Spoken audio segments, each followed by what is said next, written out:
السلام علیکم بچوں، welcome to your favourite story channel Tim's imagination. تو آج ہماری کہانی الارا اور خون کے چاند کی پیش گوئی کا تیسرا حصہ ہے۔ کہتے ہیں ہر پیش گوئی کے دو رخ ہوتے ہیں، ایک روشنی کا اور ایک اندھیرے کا۔ الارا نے سمجھا کہ وہ اکیلی چنی گئی ہے، لیکن وہ غلط تھی۔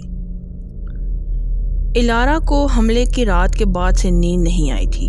جب بھی آنکھ بند کرتی اسے گاؤں والوں کا خوف، اپنے دوست کا سایوں میں بدل جانا اور بادشاہ سایہ کی دہکتی ہوئی آنکھیں یاد آتی۔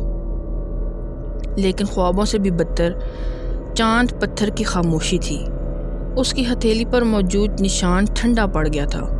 کیا وہ اپنا تحفہ کھو رہی تھی؟ ایک شام جب خون کا چاند افق پر لٹکا ہوا تھا، الارا جنگل کے کھنڈرات میں واپس آئی، مگر وہاں کوئی پہلے سے ہی موجود تھا۔ تقریباً اس کی عمر کا ہی ایک لڑکا، سیاہ بال، سنہری آنکھیں اور اس کے ہاتھ میں ایک ٹکڑا جو چمک رہا تھا، مگر وہ چمک چاندی نہیں سرخی مائل تھی۔ لڑکے نے اسے دیکھ کر مسکرا دیا۔ تو تم ہو چاند پتھر کے محافظ؟ میں سوچ ہی رہا تھا کہ تم کب آؤ گی۔ الارا کا سانس رک گیا۔ ایک اور منتخب، مگر اس کی طاقت عجیب سی تھی۔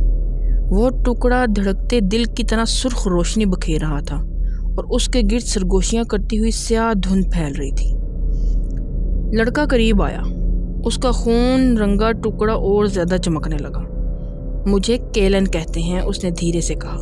خون پتھر نے مجھے چنا ہے اور میں تمہارا دشمن نہیں، کم از کم ابھی تک تو نہیں۔ الارا نے جواب مانگا۔ کیلن نے بتایا، بہت زمانہ پہلے جب چاند پتھر بنایا گیا تاکہ بادشاہ سایہ کو قید کیا جا سکے، اس وقت اس کا جڑواں بھی تراشا گیا تھا، خون پتھر، ایک روشنی کی حفاظت کے لیے، ایک روشنی کی حفاظت کے لیے اور دوسرا اندھیروں کو قابو کرنے کے لیے۔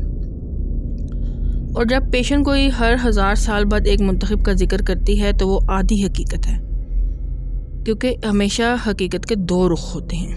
الارا کا دل بیٹھ گیا۔ اگر یہ سچ ہے تو پھر جیتنے والا کون ہوگا؟ ہم میں سے کون؟ کیلن کی مسکراہٹ گہری ہو گئی۔ یہ اس بات پر ہے کہ جب زنجیریں ٹوٹیں گی تو تم کس حق کی سائڈ پر ہوگی؟ الارا کچھ کہہ ہی نہ پائی تھی کہ زمین پھٹ گئی، سیاہ دھند ابلنے لگی اور پہلے سے کہیں زیادہ طاقتور سائے نمودار ہوئے۔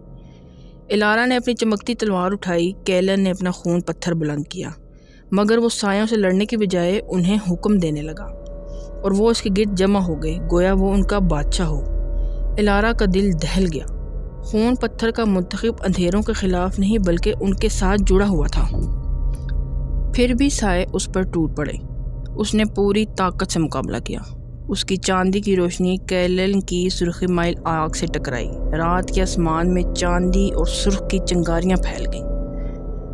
آخرکار سائے غائب ہو گئے، جنگل خاموش ہو گیا، صرف الارا کے دل کی دھڑکن باقی تھی۔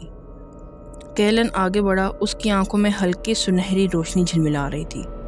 بادشاہ سایہ تمہیں تباہ نہیں کرنا چاہتا الارا، وہ چاہتا ہے کہ تم اس کے ساتھ کھڑی ہو، اس بارے میں ضرور سوچنا۔ وہ اس کے کچھ کہنے سے پہلے ہی دھند میں غائب ہو گیا۔ الارا اکیلی رہ گئی، لرزتی ہوئی۔ اس نے اپنی ہتھیلی کی طرف دیکھا، ہلال کا نشان مدھم چمک رہا تھا، مگر اب وہ پہلے جیسی گرم جوشی نہیں رکھتا تھا۔ پہلی بار اس نے سوچا، کیا واقعی تقدیر اس کے ساتھ ہے؟